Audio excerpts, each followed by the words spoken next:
Yeah, YouTube will not let me use their fucking services to stream live or whatever. I'm not popular enough, even though I sell 1.3 million copies of my book. But I don't push my sites much. I understand that. I'm kind of reluctant to. I try to keep my fans at a safe distance from me because I'm really a paranoid type. I just hate being around crowds of people and shit. I can't even believe it. Anyway, we're still gonna have this. We're just gonna do it on my phone, and but it's not gonna be very long, unfortunately, and you can't join me on it. So I'm gonna do my first poem called "Nightmare." That's one of my older ones. Out of like it was like before the pandemic, 2019 or something like that. It says "Nightmare." You don't like to close your eyes because there are monsters deep inside. The pain that you feel is real. Your happiness it steals. Leave that light on in your closet. The demon turns it out at 3 a.m. long after your last amen. Running down a path so very far away. Chased by those nightmares from every day.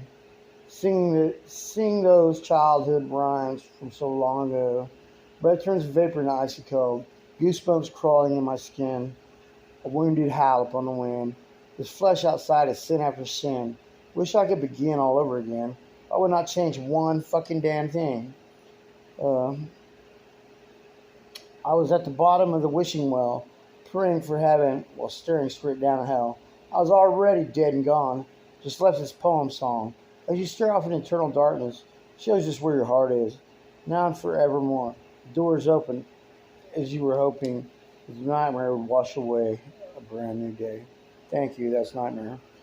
You know, I'm being cool here. I'm drinking Coors beer, okay? I don't drink no Anheuser-Busch products.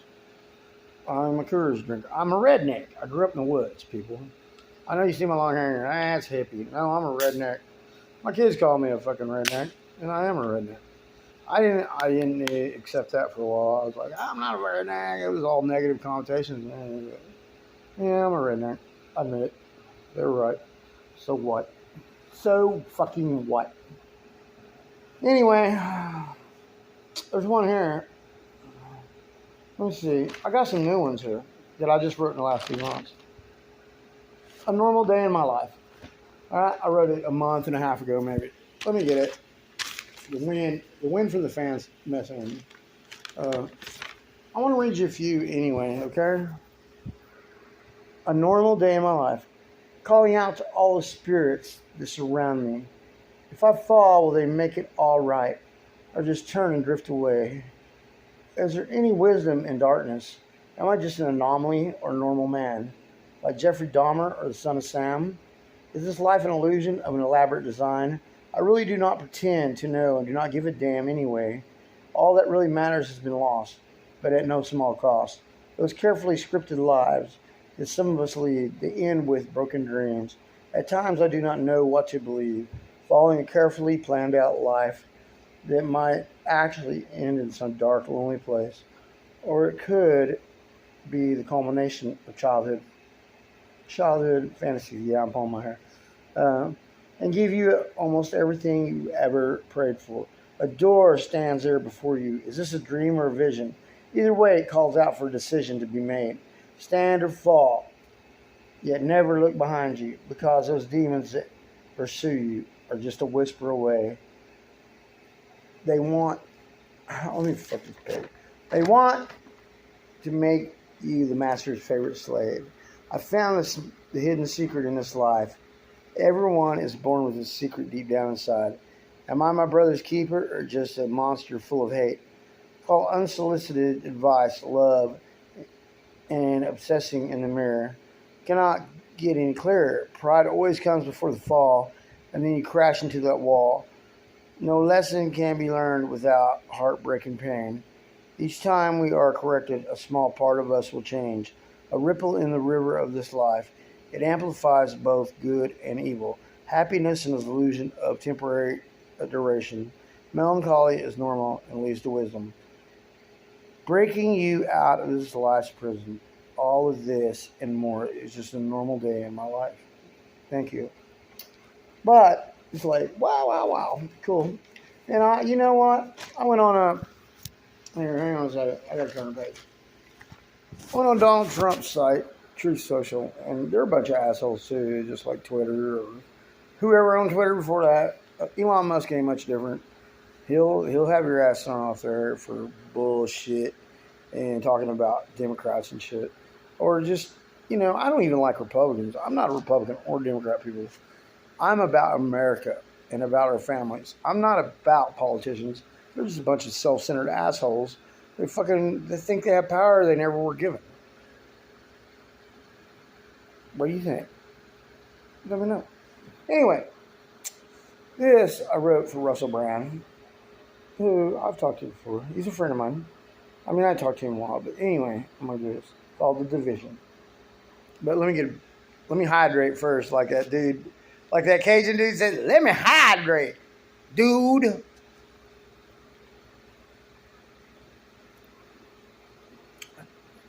Anyway, The Division. This is a good one too, actually. I wrote one before The Division, but this is better. Someone always seeks power and control. Cold, wicked, shameless people with a black hole where one's heart should be. Alliances with dark reptilian entities from the spiritual dimension, corrupting innocence of children to feed their forever hungry sins.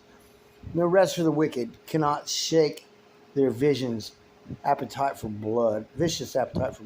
Psychopathic psychos of the highest mental disorders, spreading their hate and lies, snake oil salesmen, selling death and insanity for a mere 10% off. Surely their reward will be an eternity of suffering in a dirty, cold, dark, self-made hell. When those demons they colluded with strip the poisoned flesh from their broken bones, there will be no mercy for those wicked fallen. Wild hounds from hell, will devour them just like Jezebel. The haughty and the proud will be destroyed, like precious pearls thrown to the swine.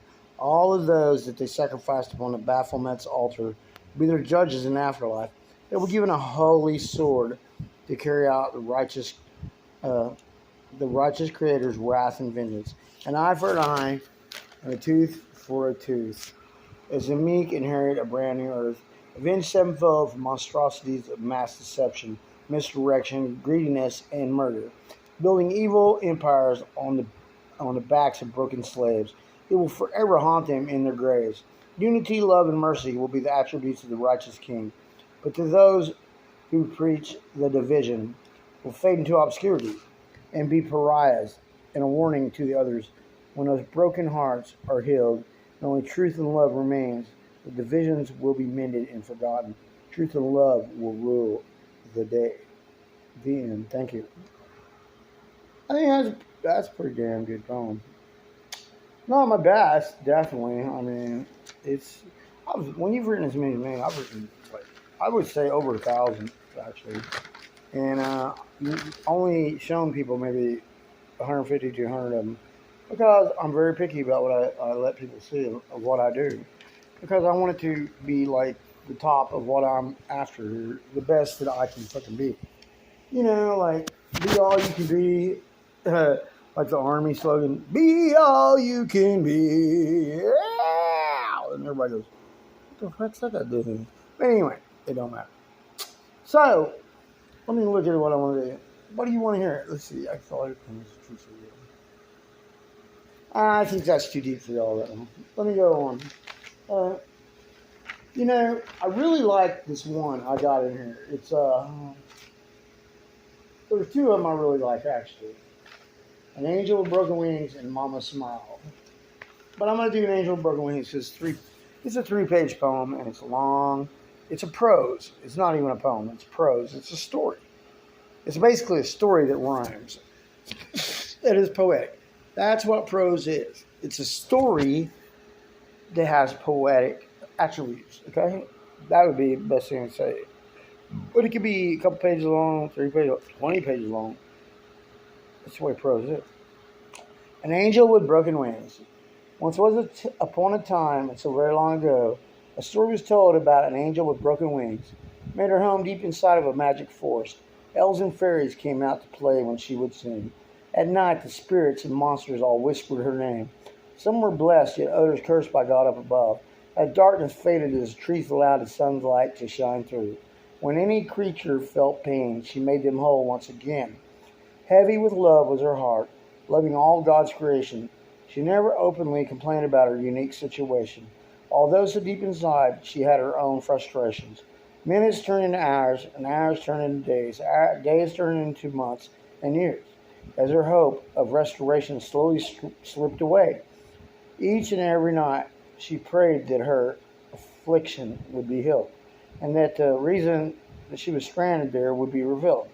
Humans had never corrupted her forest home before. Turn the page, okay? I can't remember everything right people have to read it. Only creatures of the deep uh, serenaded and caressed her in her sleep. And innocence did invite all of those with a purity of heart. Life's lifelong adversaries laid their bitterness to rest, watching over what the Lord had given to them all, those great and small, and those strong enough to uplift the weak, stopping endless suffering and pain, bringing peace to the wilderness, heart so pure like a precious pearl uh, of great price. No hate could exist in the afterglow of her light. Queen without a crown, pure love was her true nature.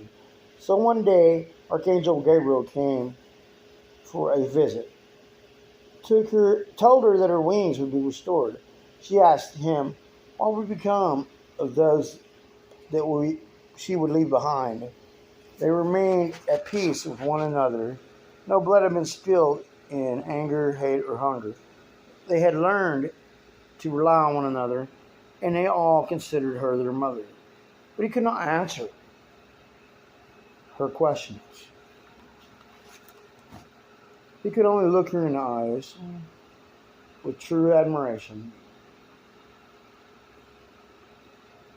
All of her hard work would be for nothing if just one day she flew away. As much as she wanted those wings again, the decision was a simple one. This forest was now her home. She bid Gabriel farewell. All of the creatures had assembled outside of her door, so afraid she was leaving them forevermore. But to this very day, an angel with broken wings brings peace and harmony to all who abide within, and she never prays for those wings anymore. Thank you.